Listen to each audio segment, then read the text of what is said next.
You found a place to belong here in the Circle of Friends. I'm Missy, and today I'm with Joanne and Carol and Dawn. What a great week we've been having talking about generations. And there's so much information here, guys. I feel like I have learned so much. And I want to say right up front to our listeners, if you've missed the first 4 days, go out to the website, the radio's website here, thelight959.com, and check out the archives. I think I'm going to have to do that because there's been so much information, I cannot contain it all. So I'm going to have to go listen to some of this again. Do the review, right? Yes, absolutely. So, but how much fun this has been, Dawn. I have so enjoyed this. I'm looking forward to today because I have 10 grandchildren, 9 of them which are Generation Z. All right. And so it's going to help me to understand my grandchildren who are buried in telephones. Yes, they are. Cell Generation phones. Z, that's what I have 2 Generation Z children. One is, he's at the top of he was born actually in 1997.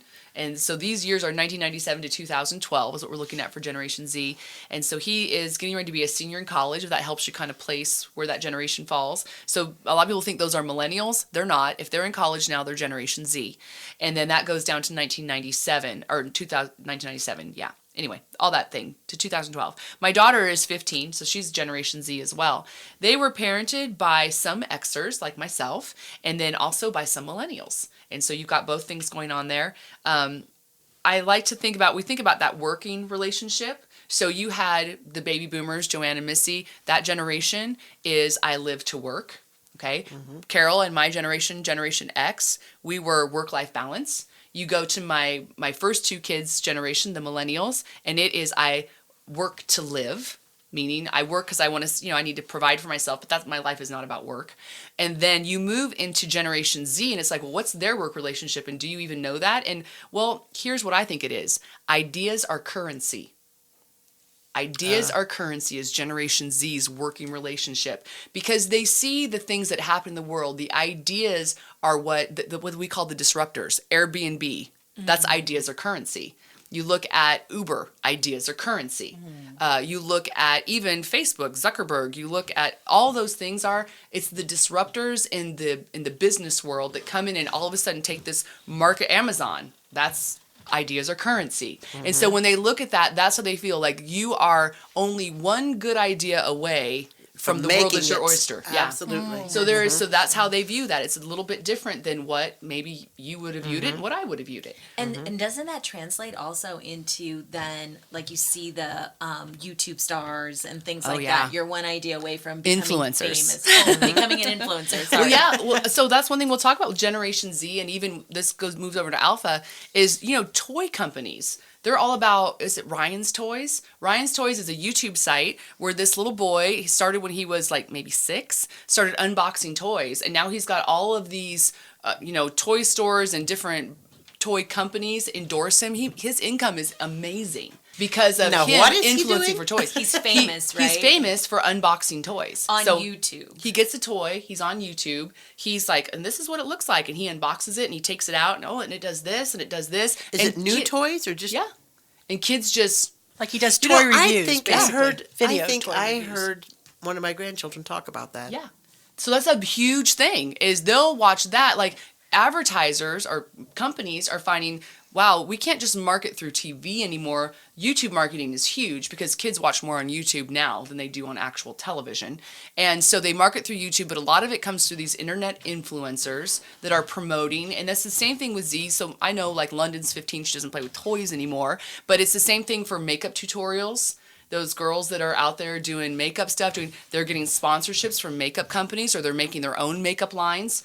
It's not always girls doing makeup anymore. I got to remember that because of the gender fluidity. So you're having on both sides going on. But that's how they're looking at, I'm one idea away from making my fortune. This is just mind-boggling for a baby boomer. Right? Because it's all about how hard you work. I'm picturing that I'm going to go to YouTube and watch some kid unpackage toys. Yeah, you go look at it. One of my grandchildren is into that. Because I heard them talking about that. Like, she just wants to be glued to the YouTube and she's watching. That just seems strange. Right? Well, I guess I have a question about that as far as parents, because I limited what my kids saw and they make fun of me now. They're like, "Mom, you didn't let us watch this or that." And I'm like, "Yes, because I didn't want that in your head." So how, like, I'm interested to see how this generation is being parented with, because you just have expansion into what is available to them, and how do parents limit or you want them to be exposed to ideas without being, again, going to that Christian worldview of how do we raise kids in this generation to follow God in a way that, we have to talk about the issues, and we know that this is how they communicate well, and these are the influences, but how do we use that to train them up? Yeah. I use that word train. I know, I just did that. So one of the things with this parenting this generation, in general, parents are scared. Parents are scared. I say we because I'm a parent of this generation. I know that I am one decision away from catastrophic stupid all the time with my kids, because there is not so much room for forgiveness because there's so much other influence out there. So that's one thing. It's scary. And I don't know, they have to be digitally fluid because every career is going to require digital. But then on the other side, how much is too much? They need to know things, but how much is too much? How do I help them set boundaries? Because the thing is, they have access to so much. You have to realize now, even in school, even in our little town, rural Ohio, they use Chromebooks for school. And I know the school tries to lock stuff down, but you go look at the school's media policy and you see there are certain things that are like, this website, make sure your kids stay off this website. It says it's a school thing. It's not a school thing. We're not affiliated. Look at this. You have to really be informed. And what happens is we start to parent out of fear rather than parenting out of wisdom. Mm-hmm. And so now I'm trying to protect you from everything. Say there's a protection there. Yeah, because we're afraid of everything. Because even as a grandparent, I worry about those things. Because I am also like, what exactly are these kids being exposed to, and how do you protect them? Yes. Well, and it does get back. It gets down to giving them a foundation of making decisions for themselves. That's about what is good for them and what is not good for them. Parameters. And giving them the spiritual foundation, truly, to say, look, you're going to be exposed to a lot of things. This is the way the world is. We live in a broken, fallen world. Sin is everywhere, and you live with a flesh nature. And you have an enemy. But you say all those things, Missy, and the thing is, you have to understand it has to go past that, because that is what we're used to hearing, and we accept that. For the generations that follow us, everything has to have the why behind it. Well, and God is a God. He is a God of reason and logic and why. He is. And so you can look at anything and say, here's why. Here's consequences of why. And you have to go really deep into all of it. I was going to say, you have to go all deep. You have to go with the Word of God. If you don't give them the Word of God, then they don't have the why. Yep. And that's been true throughout all the generations. They don't have that foundation. But they need the foundation of the why. This is what this looks like. This is what happened. These are the consequences. And helping them learn the consequences of their own decisions, which maybe their parents or the former generation didn't get. Consequences? Yes. Actually, Generation Z understands consequence better than millennials, because they have seen people live in consequence. Yes. They have seen the person who posted something on social media that got their college scholarship revoked. Right. So yes, they do. Good. They understand consequence in general better. Now, sometimes they learn it the hard way. They go through the consequence because now there are more consequences for things. But yes, I think they do. And that is one of the things with Generation Z is when in the age of 13 to 20-year-olds, since 2013, anxiety has doubled. Suicide, attempted suicide has doubled. Yeah. Depression has doubled in that age group in the last 6 years. Why? They're totally overwhelmed. They're totally overwhelmed. They understand consequence to the point of, I go to school and I could get shot. Like my daughter said to me, London, she said, Mom, I shouldn't be afraid to go to school. That shouldn't be something I have to deal with. What am I going to say other than, you're right, it shouldn't be something you have to deal with. But you are.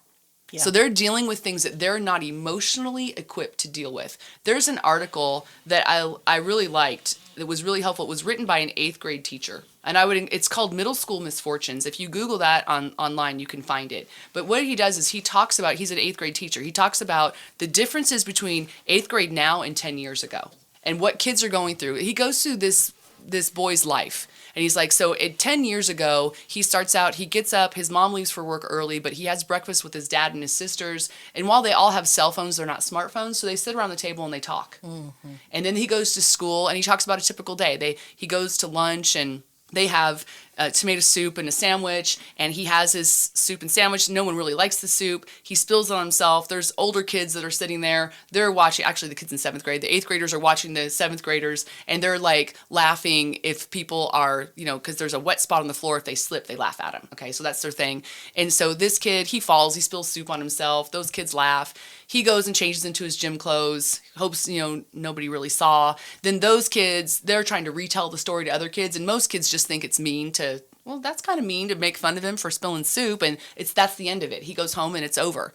Now it's 10 years later, same story. But now when he gets up in the morning, yeah, mom went to work, brother and sisters are there, or father and sisters are there, father's on email, sisters are playing a game. One's playing a game. One's on Instagram. Nobody talks to him. He eats his breakfast. He goes to school. Same situation in the cafeteria. He goes to lunch. He eats his sandwich. Oh, so for him, he gets on his phone. That's the important thing. He gets on his phone in the morning. He starts checking his Instagram, seeing how many followers he has. How many likes does he have? Because this generation is, remember I said I am? We had I am what I do for the baby boomers. I am all things to all people for Generation X. Then we have I am my recognition for millennials. Now for Generation Z, we have I am my likes.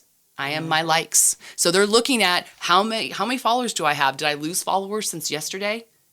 Do people accept me and love me? That's my followers. And so now he goes to school, the same thing happens. He spills his soup, but now the kids are sitting there and they have smartphones and they're not really supposed to have them out, but if it's not in class, teachers don't really care. So they video it. They video him spilling. Now it goes viral. Everybody's got the video. He thinks nobody saw it. He goes to class. Everybody's looking at him. Everybody's pointing. He knows everybody saw it. Now, because he's being ostracized, because he's the goofball or whatever, now he starts to lose followers. And then meanwhile, that other kid that posted it, he's wanting to do this more because he's getting likes. And likes for that generation actually releases a chemical called dopamine in their brain. Mm-hmm. And dopamine is a feel-good chemical. The same thing people get from things like smoking cigarettes releases dopamine. And so it's this feel-good chemical they get, and they become addicted to it. And so what happens is you get someone addicted to it, and you have someone else that is living in their own private torture because they feel ostracized, not accepted. Those 4 things that we need, they're not getting those 4 things. And they don't talk about it because everyone, including the parent, is too involved in their phone, too involved in their own world. And now they're dealing with it privately, and they don't know how to handle it. And they feel like if they talk about it, it's stupid. Like, that's a dumb thing to talk to my parents about. I spilled soup. They're not going to understand. Because usually the parents are going to go, well, it's going to pass, and everybody spills things sometimes, and it's not that big of a deal. That's exactly what we would say, yes. And it's a big deal to them. Mm-hmm. And so you have to understand they're living in a way different world than we lived in. Well, you talk about a different world. That is just... It's hard to even relate, but yet it's true. I mean, it's like we've seen it, we've heard it. You don't have to go very far to be aware that this stuff is happening, and you hear about the likes and the followers, and even I'm not on any social media. I've chosen not to be, but I still hear about it. I still am aware that it's out there and that it's happening, but we don't realize what it is doing to our generation. And so this is so interesting. We're going to take a quick break, and we're going to come back, and we're going to wrap it up here on Generation Z in just a few minutes here in the Circle of Friends. Want in on a little secret? The boutique at Village Gift Barn is a big city boutique in the heart of Amish country. Surprised? Most people are. Our beautifully diverse women's boutique carries regular and plus sizes and has something for every woman, no matter what her personal style. We carry everything from unique pieces you won't find anywhere else to the brands you know and love like Brighton, Pandora, and Vera Bradley. Stop by and let our friendly, knowledgeable ladies help you create a look that's all your own. Village Gift Barn is located in the heart of Amish country at 4755 State Route 39 in Berlin, Ohio. Welcome back. We're talking today about Generation Z here with Dawn, and I have to tell you, I am more than overwhelmed. Mm-hmm. That is a lot of information. And when I see what this generation is dealing with, I can't help but feel sorry for them. Me too. I mean, what an overwhelming world to grow up in. And just the pressure, you can see why there's anxiety. Boy, we've got our work cut out for us. We do. Mm-hmm. We do. How do we bring truth into that? How do we gain real perspective. And it's hard because some of those things, when we're going through the throes of adolescence, we all felt certain ways to a degree, right? We all felt less than in Yes, some ways, and sure we we all did. felt there was things that we dealt with. It's just that now it's so magnified, and now, just like Carol had said before, the news that they get, they're getting, and it's all emotional and it's all hyped up, and reality shows where reality is not really reality. Everything is filtered content. So they're seeing things that they think are real that aren't real, and that's a big thing. Well, and I try to picture myself, and I think about all the awkward things that happened in my life. Suppose the whole world saw it. Yeah. How would I feel? What would that do to my Exactly. self-image? I just cannot even imagine. Yeah. And it is interesting because even as someone who's 50 now or whatever, I see things that, like, I don't watch much news because I don't want to be depressed, but I want to know what's going on. Right. But I caught a whiff of something like on Facebook or something, and I was like, what happened? So within 24 hours, there was a story that broke. It was about somebody who tweeted something, somebody famous tweeted something. And so then I went and researched it. I was like, what happened? And within 24 hours, you have this big, like, backlash and all these conversations about what this person said. And this was an adult. And I'm thinking, how does someone who's 15, 12 deal with that kind of Yeah. backlash? They say something dumb, and now everybody's world hating on knows them. it. Yeah. So it's like, oh, it's great. They're waiting for that famous moment or whatever, but you don't want to be famous that Well, and way. especially when the likes are what's important to you. Yeah. Yeah. Yeah. And so then how do we parent them? How do we, in our churches, again, I go back to that, like, how do our churches and our businesses and our families deal with these things in a way that like you said, how do we bring truth? Yeah. In a So way one of the that things that, makes again, sense. we talked about values before, and that's universal truth to help. And that's something that we focus on.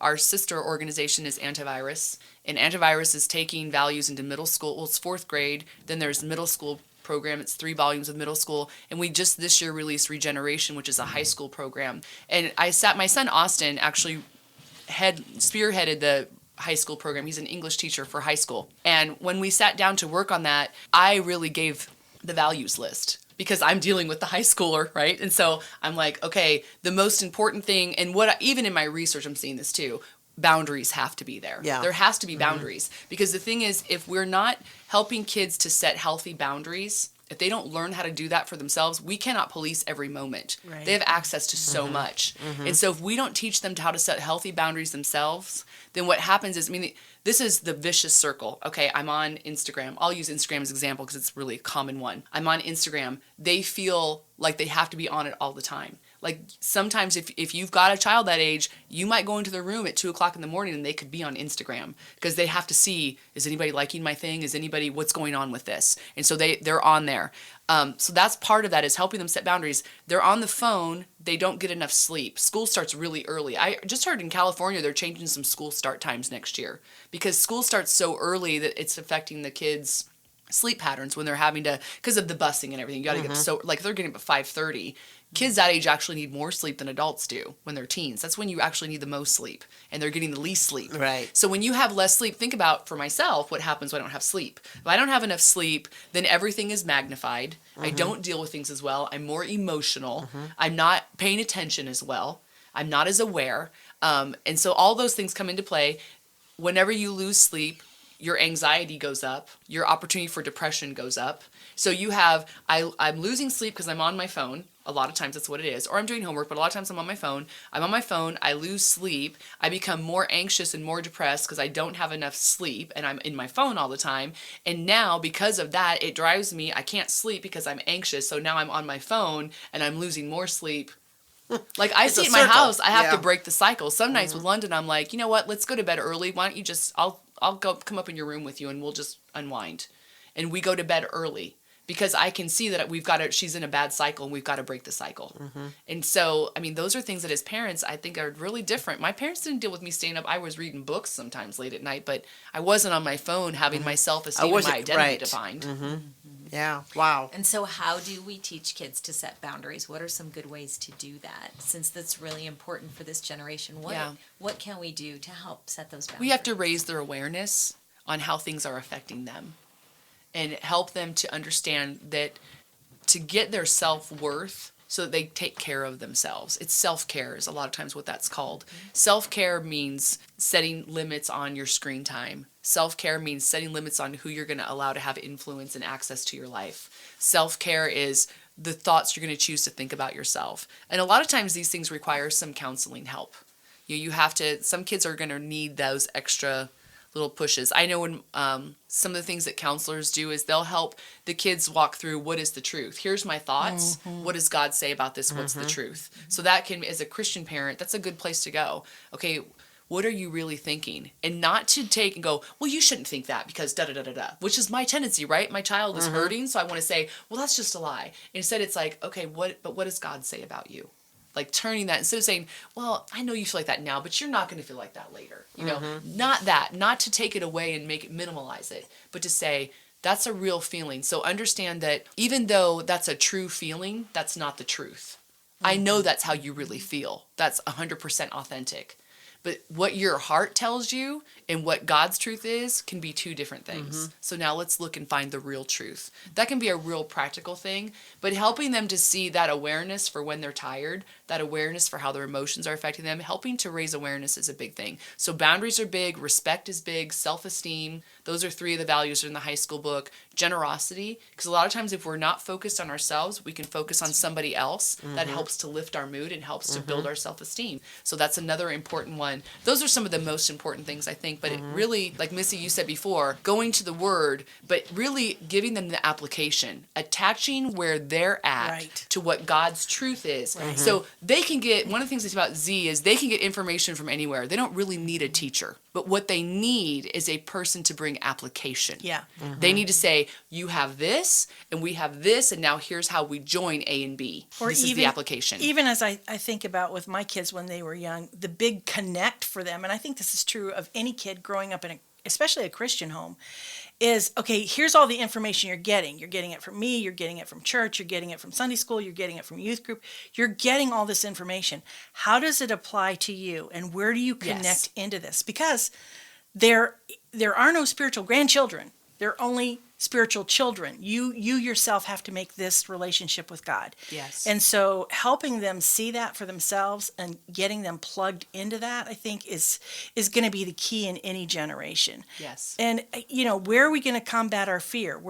As a parent or as a child, where are we going to combat where are we going to come up with the courage to face a world that looks pretty scary? All those things are going to come from the same place, from a relationship with God himself. What an amazing thought, though, Missy, that we're talking about generations. We know God is faithful to every generation, but that in God's family, we are all children. Yeah. We're first generation We are in his first family. generation. That's an amazing thought. That is a very Yeah. good thought. Yeah. Yep. Yeah. I was wondering a little bit about the next generation because we briefly touched on that. So going from the Z, is it the Alpha? To Alpha. Yeah, so that'd be 2013 on is Alpha. So give us just a little bit of insight on that. Okay, so I didn't really bring my Alpha information with me, but some of the things with Alpha, we're seeing more and more intensity of that Z because now as young children, their screen time can be very high if parents don't really monitor that. And a lot of times parents don't realize it because they're on their screen. They're not recognizing how much screen time their kids have. And so that's important. What we're seeing with Generation Alpha, there's little things that happen. They're seeing tech neck occur in little kids. So tech neck is when our neck is hunched over, like you're at your computer too long or you get hunchy. They're seeing that happen with young kids. And even they mimic the parents. So I remember when I was young, my brother's a lot younger than me, 17 years younger. And my hair is kind of long and I have these bangs that would come down to my eyes. So when I would eat, I would hold my hair back and I would eat. Now my little brother had short hair, but when he ate, he started holding his hair back when he ate. Because he was doing what I did. He was mimicking what he saw, and he thought that's just how you eat. And so what happens is even if the kids aren't on their screens, if their parents are, the kids are starting to hold their head down and look down all the time because that's what they see their parents doing. Wow. And so that's one thing. Another thing they're seeing with the Generation Alpha is that some of the kids, their peripheral vision is not developing normally because when you play outside and you're taking in the world in that 3D arena, your eyesight develops a certain way. If you spend too much time on the screen and you're all focused in that one place with those 2D images, you're actually not developing your peripheral vision the way that you ought to be. So there's things like that that are coming into play. So there's physical things. Physical things that are actually happening. With Generation Z, they're expecting, now everything is, really most information you find is either about parenting or it's about marketing too. And the marketers are the ones that seem to have all the, update on that. But when it comes to parenting, what I would say is we're kind of extending that, Z. I know we got to get going, but you want to make sure you're monitoring the screen time. You want to make sure you're getting eye contact when you talk. You want to include them in traditional play activities. Those things like finger painting and the messy things in life, you want to get them involved in the messy things in life. The things that you're like, oh, just give them a screen, it doesn't make a mess. Well, get the Play-Doh out. I know it's a pain, it gets stuck in the carpet, but some of those things are really good for them. Yes. And so finding some of those traditional things to connect on, those traditional toys, traditional playthings, telling stories, hearing it from their parent rather than watching it online. Because they can watch all these 3 little kitten stories online and all these cute little things, and it's very visual, and it really, it gets their mind going, but they need that connection. They need that close Well, and time. I think they need imagination. They do. Yes. Absolutely. And with everything played out for that's them, such a good point. they're not using their imagination. It's all there. You're seeing a lot of studies now that says, they need time to be bored because that's when their activity, their imagination begins to work, and that's when they develop it. Yeah. Oh, this week has actually just been too short. There is just so much information. And listeners, I don't know what all you've heard this week, but man, you need to go to the website and you need to look this up and you need to listen to anything that's out there. This is just amazing. And Dawn, we're at the end of the week here. Can you one more time tell our listeners how to get a hold of you? Yes. Okay. So you can reach me. We have a website, globalpriority.org. So globalpriority.org. You can find me there. My email is valueswhisperer@gmail.com. And you can also find me on Facebook. I'm Dawn Yoder. And I'd be glad to connect with you. I can speak to your group, go through whatever's important to you. Maybe you have a certain generation that you're more focused on that you want to hear about. We can do that, or an overview. But I love being able to connect with people, because what I find is that we feel isolated sometimes, like we're the only one going through something. And when you start to hear that these are generational conversations, you understand that I'm not the only one who's struggling not to parent my child out of fear. I'm not the only one that's struggling to connect with that millennial at work. I'm not the only one. And when you understand that, you find that you have a community and you have hope, because other people have had success and you can have success too. And so we can create relationship. And these are all, everything we approach through values. It's biblical. It's founded on God's word. It's his instruction through Proverbs, through Jesus, through Paul, throughout the Bible. He gives us instructions on how to live. And we're going back to those basics on how to live, but also with understanding the signs of the times and the people of the times. Oh, so good. So very good. Thank you so much for being here this week. Thank It has you. been an absolute pleasure to have you here. I'm sure that Carol and Missy would agree with me 100%. Thank you so much. Thank you. Anyways, hey, listeners, thank you also for being here. We appreciate that you are there. And we hope that you have learned a lot this week and that we've made you hungry for more. So thank you for joining us here in the Circle of Friends.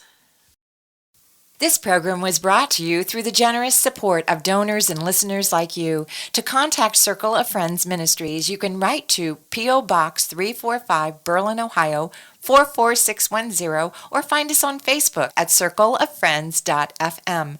Program archives can be found at thelight959.com.